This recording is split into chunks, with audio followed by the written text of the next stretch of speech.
At some point in your life, two questions that practically everyone has asked themselves come up.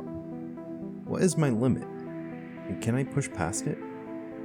Whether it's putting more time to study for better grades, or training and practicing more to improve at a sport or an art, we all try to answer those questions in our own way. For me, I did what any mature and responsible young adult would do: compete in a gacha rhythm game. Welcome to Jaceon's tiering experiences in Project Sekai Colorful Stage.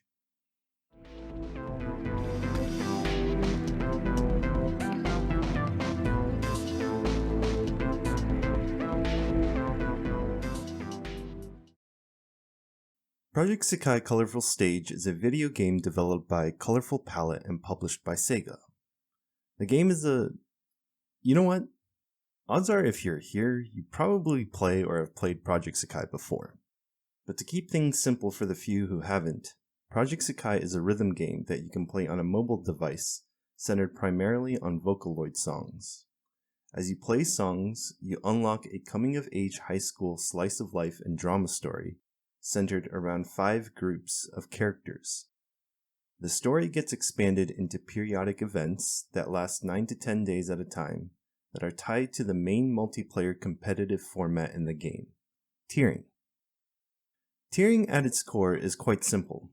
You play songs with other players and earn event points, which allow you to unlock the event story and obtain items from the event shop. Each event also has a gacha where you can pull for the featured characters. The gacha currency is crystals, which you can get in a variety of ways. So like any gacha game, the average Project Sekai player will save up crystals to pull for a character or Vocaloid they like. Sounds pretty wholesome, right? Well, like any competition, there's always going to be those who want to take things a bit more seriously and push the limits.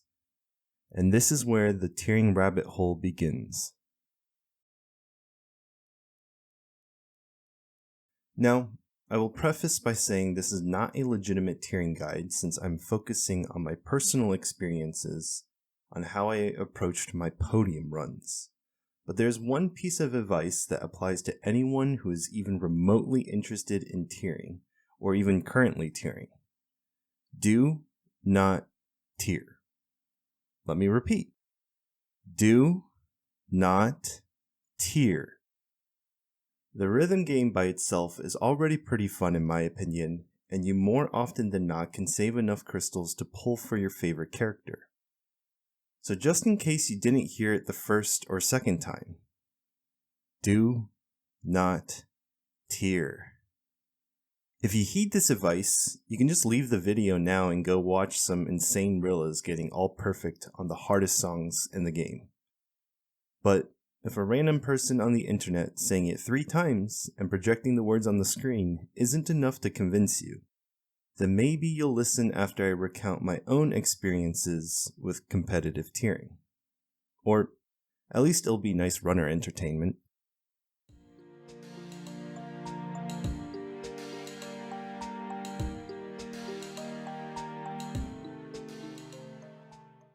Sega and Colorful Palette are small indie companies, so the game can be a bit imperfect at times. I started playing shortly after the global release at the end of 2021, and after playing the game for a little over a year, I was getting really annoyed during a particularly buggy event. The Tomorrow We Hope For, better known as New Year's 2, was a cheerful carnival event that has teams of 5 players compete with another team on a randomly selected song. I won't go into too much detail since cheerful carnivals are just a mess, but just know they are usually a pain to play even if you're not tiering. Getting fed up with the sheer amount of disbands while solo queuing or pubbing, I wanted to find custom rooms to join where you can queue as a team of 5 together before entering matchmaking. And since I didn't have any IRL friends playing the game, I looked where any curious intellect would go. To Reddit. And that's where I stumbled across the notorious public tiering Discord server, Melt Room Emporium, or MRE. In contrast to the Japanese community in the JP version of the game, where Twitter rooms are the main way of organizing custom rooms for tiering, the community for the global version of Project Sekai settled with Discord servers as the main places to tier. Public tiering servers, like the old MRE or the now popular Room 8 Secret Society, allow anyone to create or join a custom room, which is perfect for casual tiering. Casual in this case is used very liberally, since you can casually tier to the top 10 or even podium positions of a pretty dead event. But in most contexts, it means tiering in a public tiering server, or pubbing, or more often than not, a combination of the two. So when young naive Jace stepped into MRE to find some custom rooms, he just made the first step into the tiering rabbit hole. It was all sunshine and rainbows in the beginning, since I was just genuinely happy to be playing more Project Sekai with people who also enjoyed the game.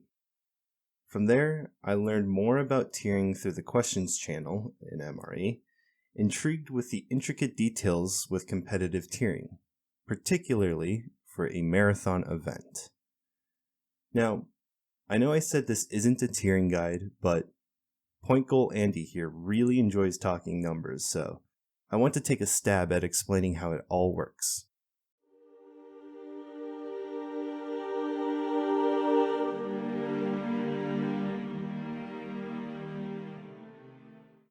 Let's start with the basics of a marathon event. Event points. Like many gacha game events, you farm event points which translate into event currency that lets you buy items from an event shop which can be used to level up characters.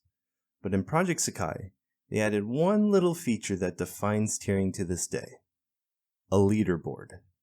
Yep, you get to see how many event points other Project Sekai players have farmed. And guess what? There's a nice little PNG title that you get if you place at certain cutoffs on that leaderboard.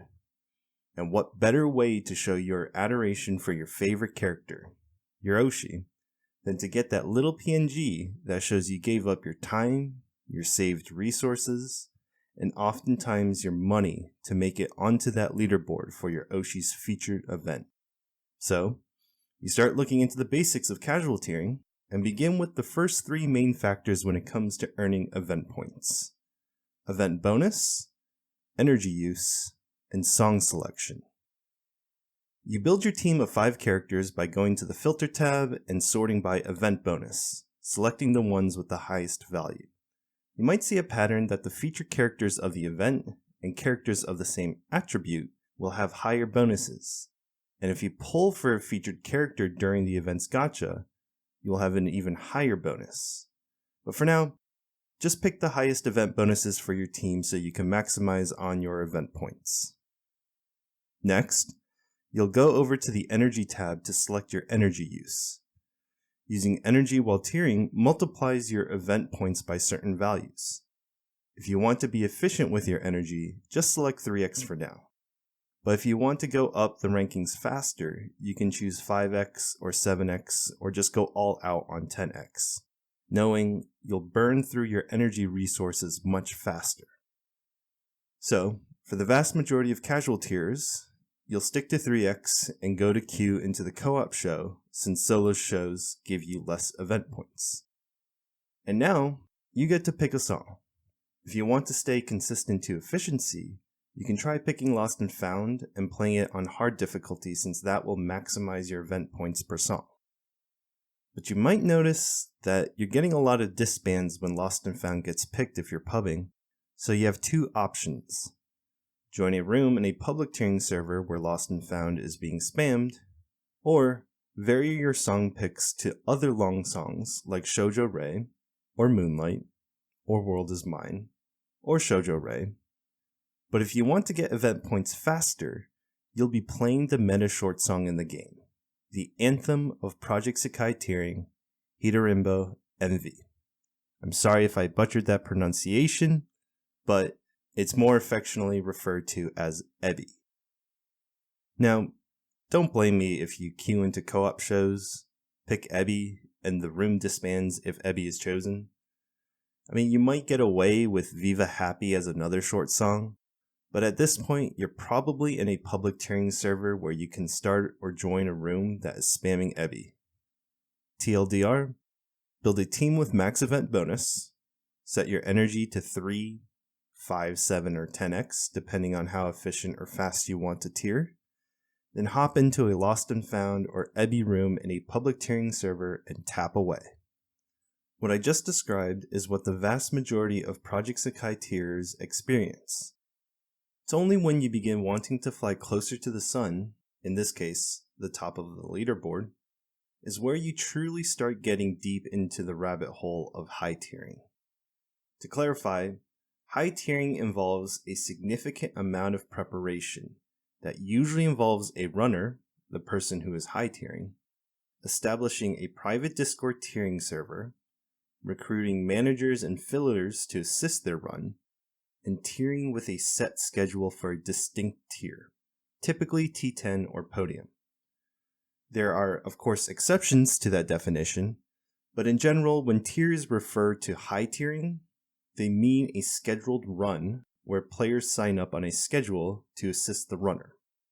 These players are called fillers, and before we move on into all the nitty-gritty stuff that the runner does to prepare, we need to address the incredible importance of fillers.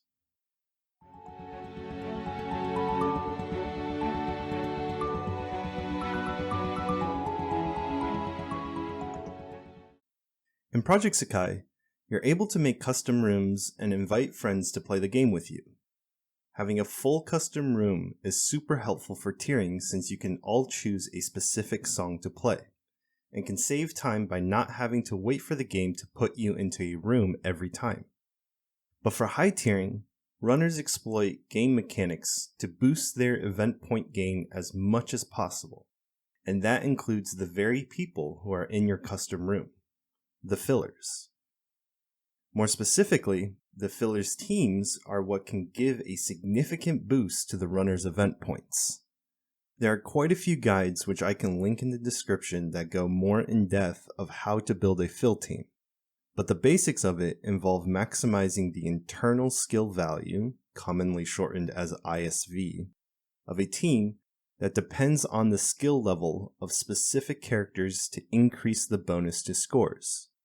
The best cards for fill teams are typically locked behind limited gachas that occur a handful of times per year, and the only way to further improve those cards is with resources that either require duplicates of rare cards, a ton of gacha pulls, or a ton of grinding in events.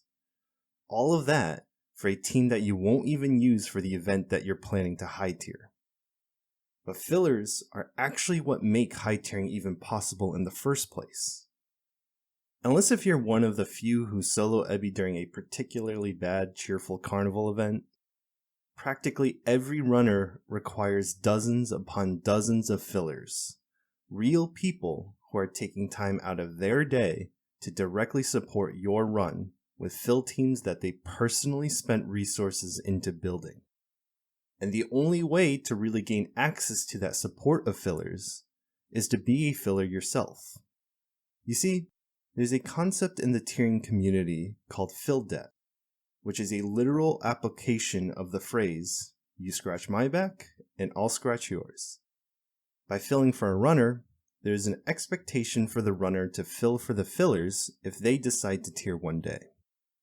It's rare that it's a perfect one-to-one transaction where someone filled 20 hours for me and I can fill exactly 20 hours for them when they run, but it essentially relies on the basic goodwill of others to help you when you've helped them, and vice versa. Because of that, fillers often become your actual friends. Many of the fill addicts who I filled with when I just started getting into the Project Sekai tiering community 2 years ago are still some of my closest friends today. But what filling really helps is getting you into a very large network of experienced runners and fillers who can help you plan, prepare, and execute a high tier yourself. So if there's one piece of advice I'd say would be the most important for those interested in tiering, well, it's still do not tier, but the second most important is to fill. join public tiering servers, interact with other fillers, build and improve upon your fill team, get invited to fill for some high tiers, and make friends along the way. To clarify, I know that a lot of people who get into tiering and filling are not the most sociable, myself included, but just understand that the only way you can really progress into high tiering is by talking and connecting with others. You'll learn so much more about high tiering from that process of becoming a better filler than from any YouTube video. But I'm more of a numbers guy, so I'm still going to make this video so I can talk about numbers.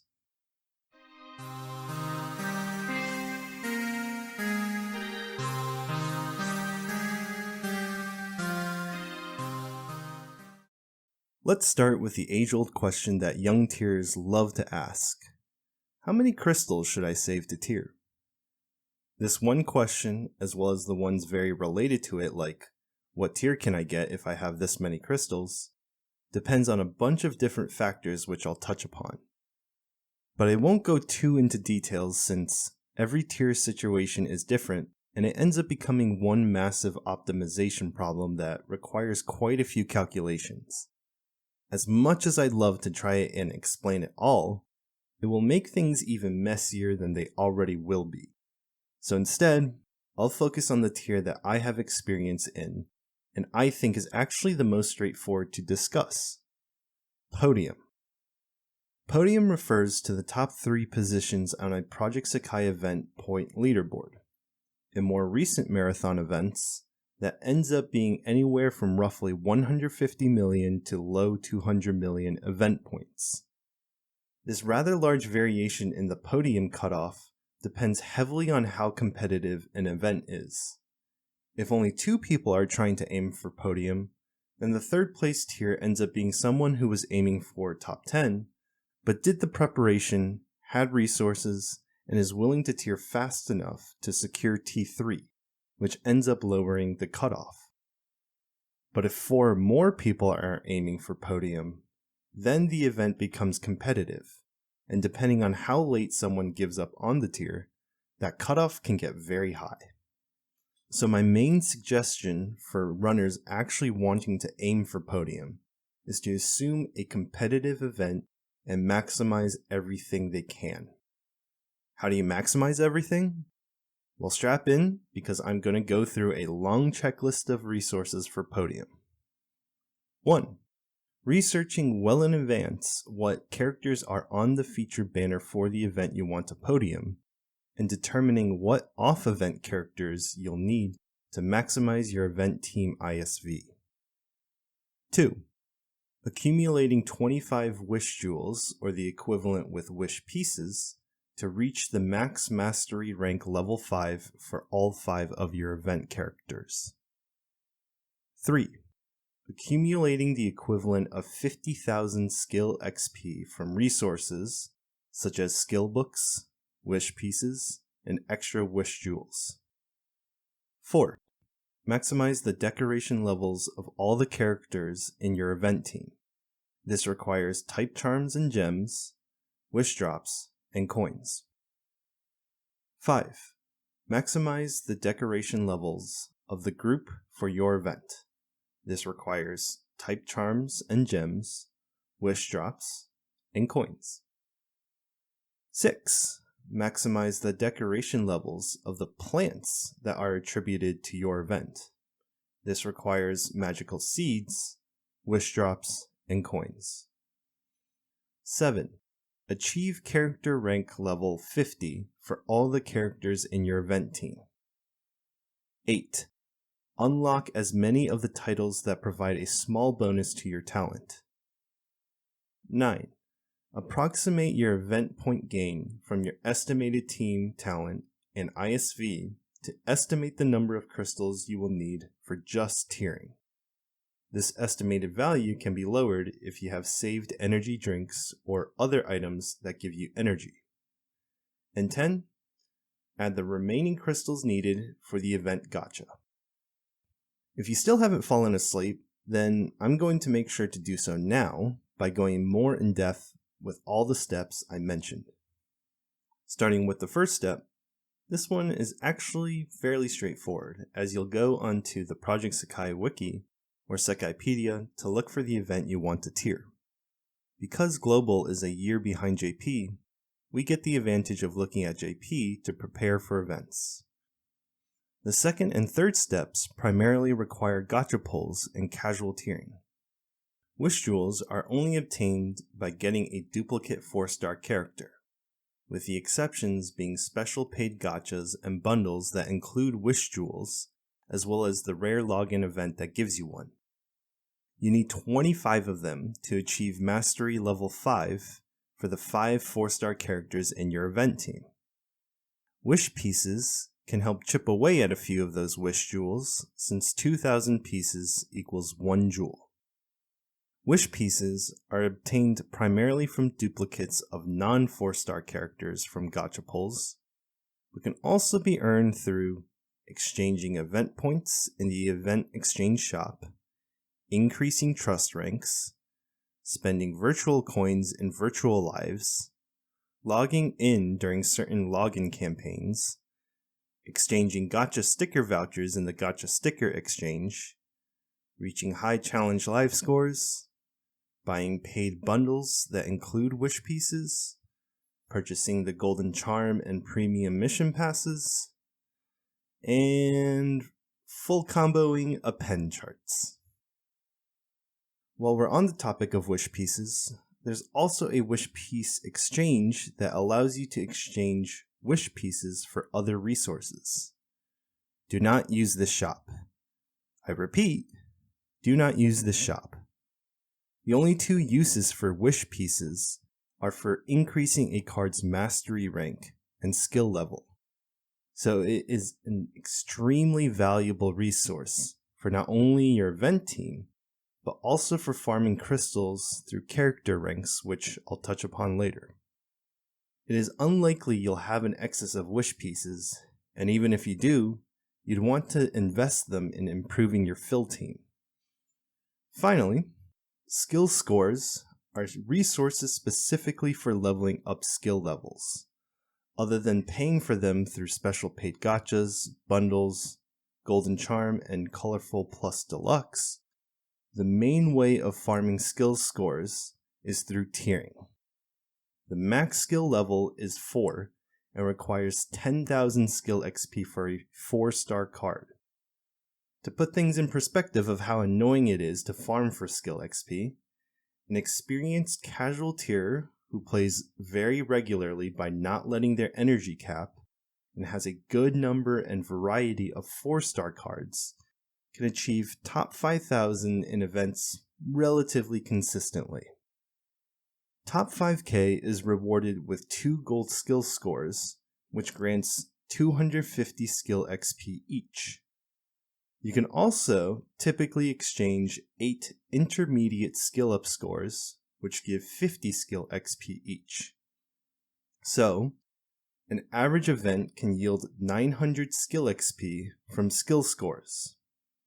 To keep the math simple, let's also assume the 100 wish pieces you got from the event exchange shop will also go into the skill XP, which means you can farm 1000 skill XP per event. So, to max skill level a 4-star card, you need to farm for 10 events, and for the 5 characters in your event team, that means 50 events. Considering there are 3 events a month, you need to farm for almost 1.5 years just to get enough skill XP for a maxed out skill level event team. Skill XP is consequently one of the most annoying things to farm for, and becomes one of the main reasons for tiers to begin wailing. But even if you can pay to speedrun mastery ranks and skill levels, there are quite a few other resources that are a bit trickier to pay your way out of. Steps 4 through 6 is where the bulk of your farming will take place. Type charms and gems are the most abundant of resources, since they regularly drop when clearing a song. There's also a myriad of other ways to earn them. I'll spare you the list after the wish piece spiel. So type charms and gems end up being something that most players have an excess of. But how many do you need to maximize all the decorations? For most marathon events, that will mean 5 character decorations and 2 group decorations, which requires a total of 208,000 type charms and 44,550 type gems. Now, those numbers are spread across the 5 different attribute types, as specific characters and groups require specific types. But 200,000 charms and 45,000 gems is still quite a bit of resources to farm. Speaking of attribute types, plants are arguably the most annoying decoration to farm because they require magical seeds. These are one of the rarest drops when clearing songs, and can be slowly accumulated through the 10 you can obtain per event through the event exchange shop, and the 30 seeds you earn from nearly completing the mission pass. Every other method of farming seeds requires whaling, and even then, there's only a limited amount of them you can earn through paid gachas, bundles, and golden charms. This wouldn't be bad if you didn't need 4,480 magical seeds to maximize the 2 plant decorations for 1 attribute. 4,480 doesn't seem that much if you have never tried to farm for that many seeds before, so I'm going to try and put things in perspective again. My biggest run, where I played over 5,500 ebbies in the span of 9 days with a maximum reward multiplier of 25x, yielded about 3,950 magical seeds, still over 500 short of being able to max another attribute's plant decorations. Many runners specifically tier higher cutoffs just for the purpose of farming for magical seeds, which has grown to be recognized as arguably more annoying to farm than skill XP for skill levels in the high tiering community. But there's one resource that even the whales found pretty annoying, especially when it was just released. Introduced shortly after Project Sekai's 1.5 anniversary, wish drops are a resource used to max limit break decorations from 10 to 15. Across 5 character, 2 group, and 2 plant decorations to maximize for most marathon event teams, you need a total of 85 wish drops. 85 is not that bad, but you can only get 3 per event from the event exchange and 2 from completing the mission pass, which means 11 wish drops a month or 8 months before you can get 85. Well, there's got to be a way to whale around it, right? Oh, the Wish Peace Exchange. That lets you get some. But even that is capped at 15 wish drops per month.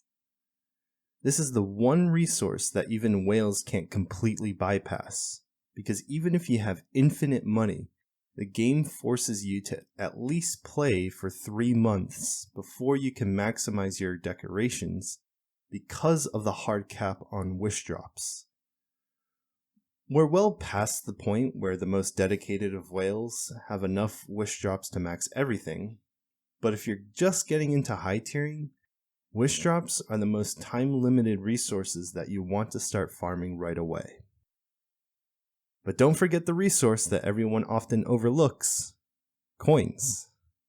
Compared to type charms and gems, coins are actually even easier to accumulate since you're not only rewarded by clearing songs, but your first time achieving certain combos for songs gives you a large chunk of coins. But you need more than just a large chunk to level up all your decorations.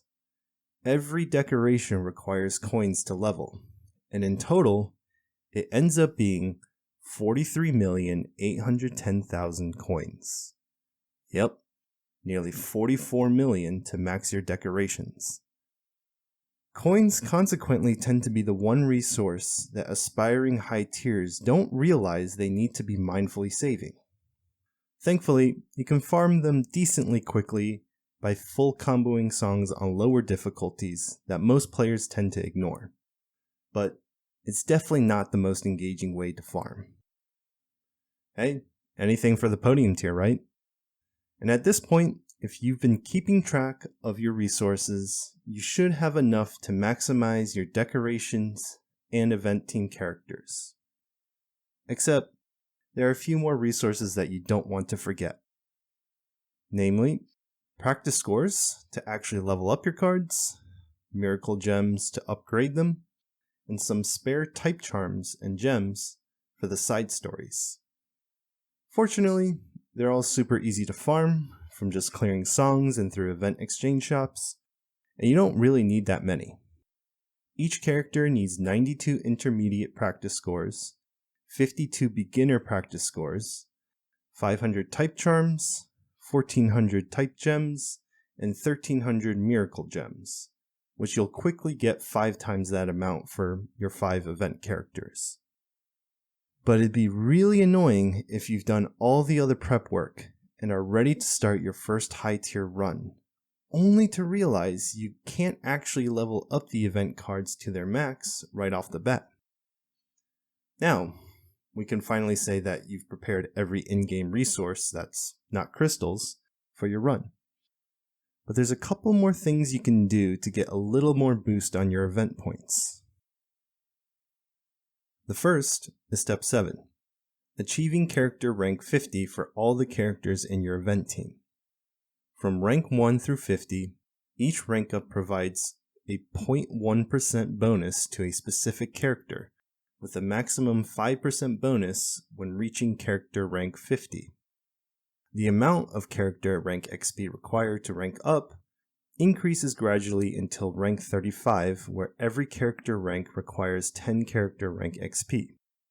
Earning character rank XP comes from obtaining different cards of a character, duplicates, costumes, covers, and stamps, viewing different area conversations that involve that character, unlocking the side stories of their cards, leveling up character, related group, and plant decorations, as well as skill levels and mastery ranks, and finally, clearing shows with that character as the leader of your team. To reach character rank 50 for one character, you need 345 character rank XP. For 5, that ends up being a total of 1,725 character rank XP. Quite a bit to farm just for that 5% bonus per character. But we are talking about high tiers, aiming for podium, so you want every bonus you can get. Speaking of every bonus, the second little boost you can get comes from step 8. Unlocking certain achievements gives titles that provide a little talent bonus for each one you collect. Some are super easy, like clearing 39 shows. Others take a bit more time, like clearing 3,939 shows. And others take a very, very long time, like reaching account rank milestones. As of this recording, there are a total of 30 titles that you can collect, each giving a plus 10 talent bonus. When you find out that high tier events are well over 300,000 talent, a 300 talent bonus from titles doesn't seem much.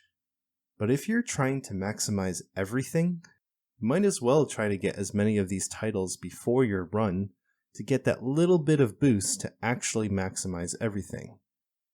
And now, finally, we're ready to work out how many crystals we need for our podium run. Step 9 is the first part in estimating how many crystals you'll need to save for your high tier run. Because we want to get as close of an approximation as possible, we need to determine an approximate point gain per Ebi, the only song you'll be playing, which primarily depends on your event team ISV, event bonus, and talent. There's a ton of math involved in this process to get more accurate estimates, and there are several spreadsheets developed by the tiering community to help you make those calculations. If enough people are interested, I'll look into making an even heavier numbers video to walk through the math behind those calculations, but to keep things calculation free for this video, I'm taking the average of 58 to 60,000 event points per Ebi, assuming you have a fully maxed event team and running on the maximum energy usage of 10x. However, something to keep in mind for high tiering is that you won't be able to play Ebi with peak accuracy for the entire event. I'll get into the physical challenges later, but for the sake of the calculations, it's not far off to assume that a high tier run will average anywhere from 50 to 54,000 event points per Ebi. We'll say 52,000 to keep things simple yet reasonable, but we're effectively taking a 10% cut from the max points you can technically get.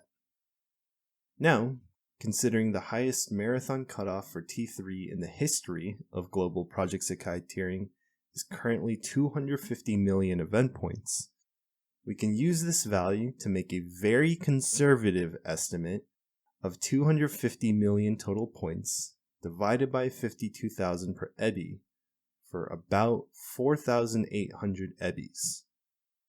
Each one of those Ebis is being run on 10x energy, which is the equivalent of 100 crystals.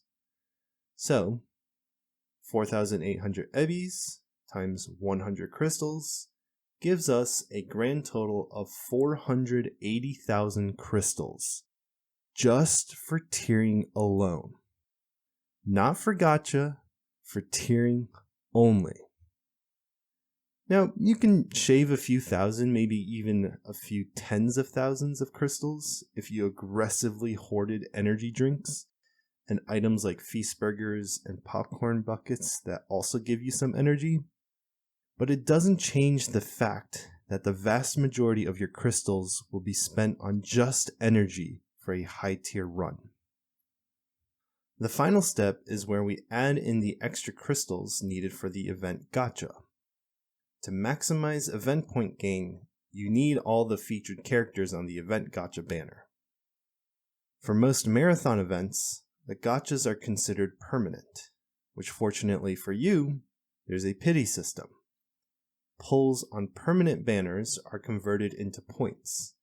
At 50 points, you're guaranteed any permanent 4-star character, and at 100 points, you'll get one of the featured event characters. Unfortunately for you, the pulls to point conversion is most efficient with paid crystals. Using free crystals for gacha pulls only converts one pull to half a point, whereas using paid crystals converts one paid pull to one full point. So, 60,000 free crystals are equivalent to only 30,000 paid crystals in this pity system. But hey, at least permanent banners have a pity system unlike the other types of banners. Now, you might think, what if I get super unlucky and only get one of the featured characters after multiple pities? Fortunately, there is a sparking system for all the gachas that allow you to trade gacha stickers that you accumulate from pulls you've made on a specific banner to exchange for a specific character on that banner. Unfortunately, you need the equivalent of 300 pulls, regardless of using free or paid crystals, to spark. You can reduce this requirement down to 200 pulls if you've done 100 pulls in a previous banner and converted the gacha stickers from that previous banner to 10 gacha sticker vouchers. Just be careful that there is a difference between gacha sticker vouchers, which are green and can be used for sparking on permanent banners, and limited gacha sticker vouchers, which are red and can only be used for sparking on limited and colorful festival banners. Now, before I explain the worst possible outcome to prepare for, well, hopefully that helped wake up the runner, but if not, Otsu runner and Gamba managers. Anyways, it's good to save at least 10 gacha sticker vouchers, because if you made 200 paid pulls on a permanent banner, then you have 2 guaranteed chances to get a featured 4-star character, allowing you to spark the hopefully one you're missing if you haven't gotten all the featured characters by that point. So for permanent banners, we can approximate 60,000 paid crystals.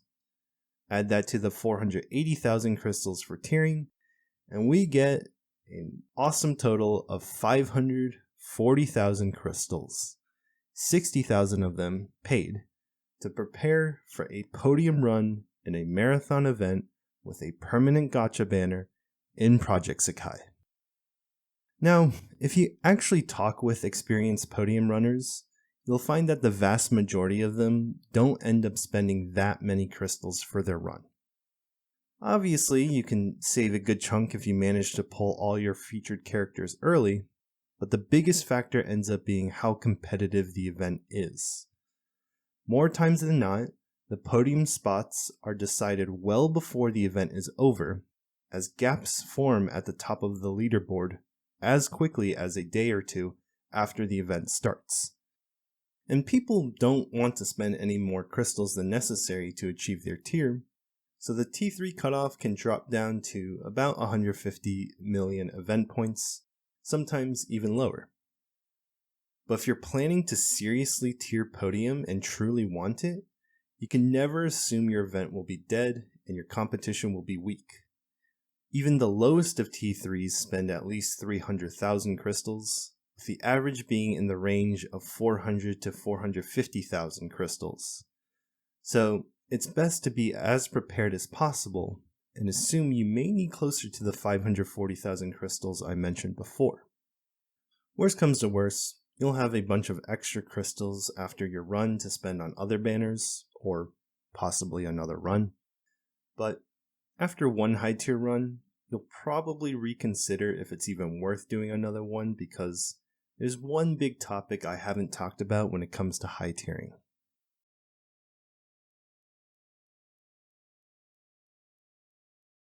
I'll be honest, this section is the hardest to explain properly since it does involve health-related topics that may be uncomfortable for some.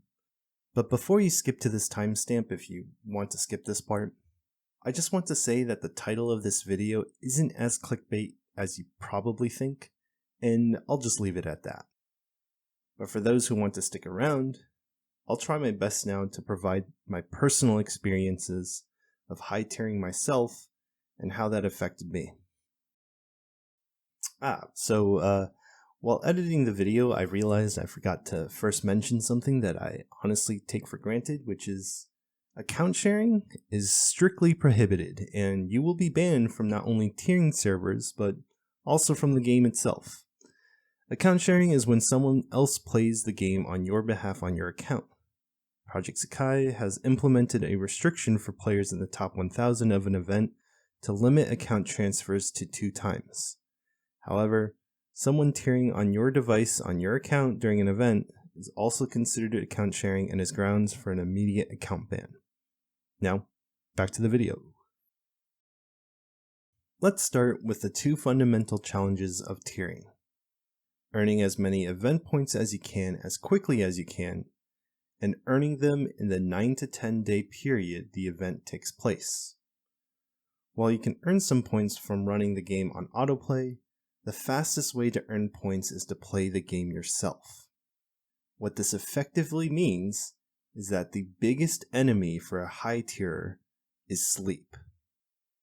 Hopefully, I don't need to go into detail what that entails for you to understand the implications of the statement, even more so when you realize that the only thing you're doing when you're not sleeping is staring at a screen and playing a rhythm game. If you're fortunate enough that you've secured your tier early, you can catch up on some sleep before the event is over. But regardless of how competitive an event is, there will always be the start of the event, which tiers refer to as start dash.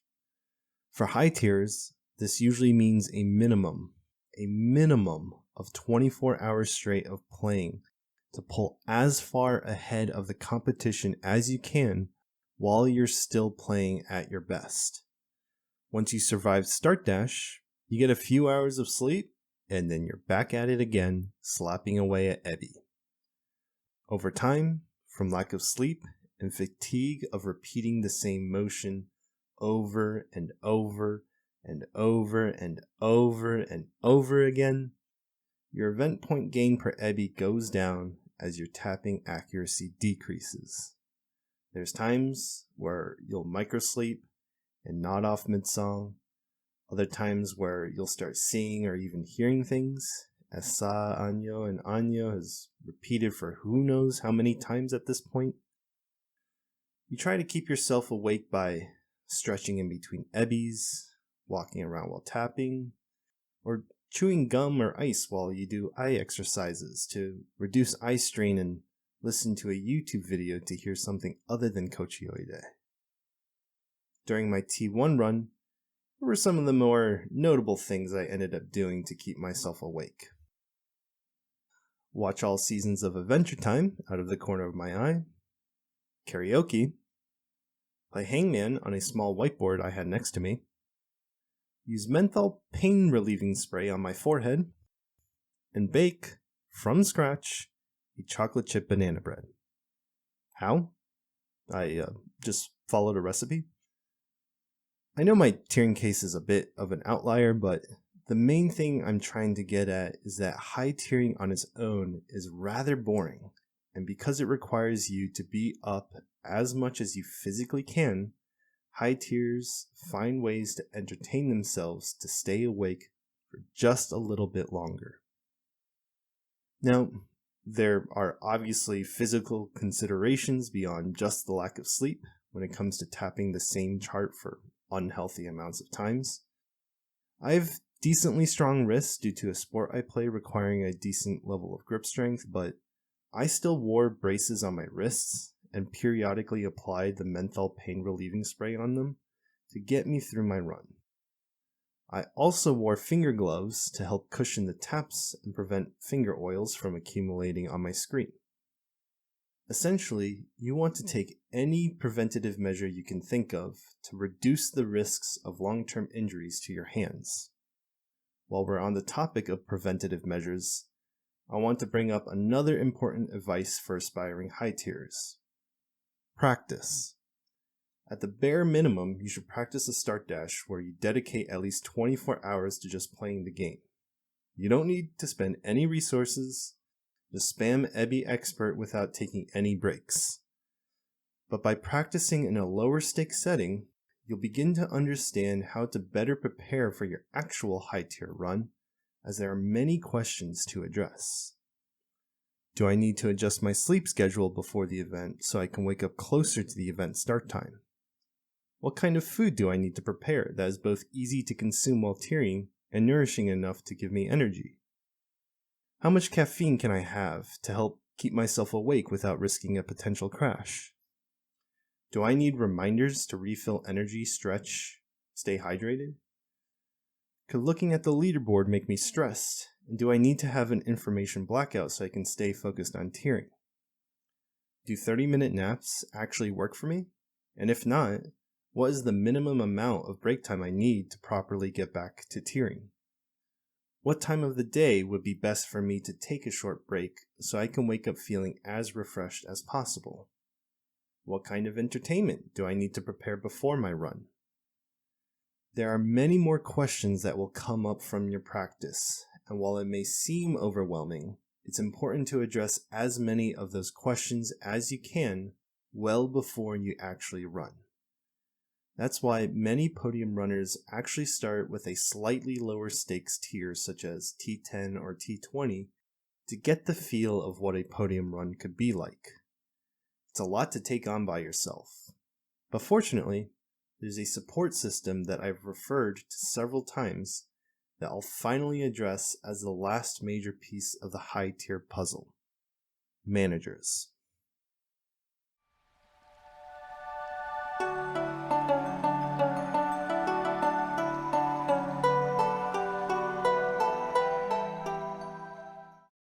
If we use an analogy where the heart of tiering is the runner and the blood is the fillers who sustain the runner, managers would be the brain that controls the whole system.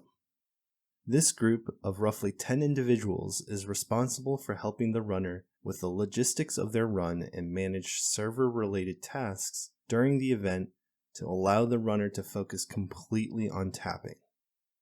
These responsibilities should include communicating with the runner before the event to set up clear run goals, intentions, and boundaries, setting up a schedule for filler signups, opening, completing, and posting the schedules as on time as possible, ensuring runner health and speed, keeping tabs on competitors and potentially negotiating with them, and sending check-in pings, keeping an eye on schedule changes, and making sure the room is running smoothly.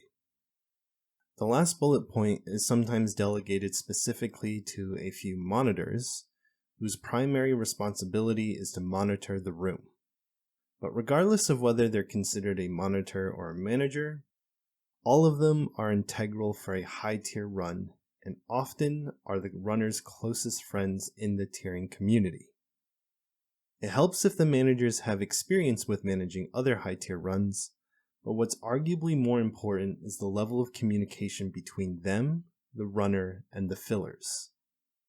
If you don't believe me, there's plenty of stories from the endless supply of tiering drama you'll hear while being in the tiering community that boil down to lack of communication or miscommunication being the main factor of why things went wrong.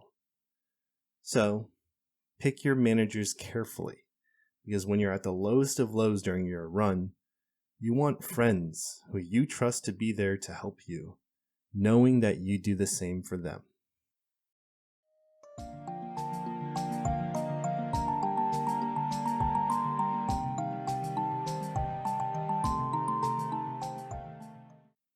You know how I talked about fill debt earlier and that it's rarely perfect 1-to-1? You fill a certain hours for me and I'll fill the same hours for you? That's kind of the main reason why I made this video.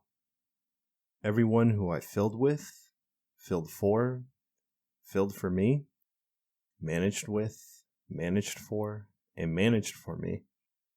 There are just so many people who have been a part of my Project Sekai tiering journey that I honestly can't thank enough. From my early days in MRE and my hectic Live With Memories T2 run, to my pizza topping candles T10 run, and my 300 million Ichi 4.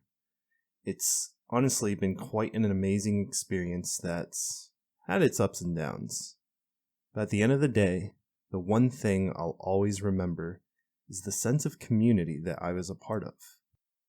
Sure, drama happens and people come and go, but the fundamental core of the tiering community, where complete strangers take time out of their day to support someone in a silly tap-tap game, is honestly quite beautiful. So here's my shout out to all my managers and fillers who supported my 3 runs. If you filled for me and don't see your name on there, please DM me on Discord so I can add you.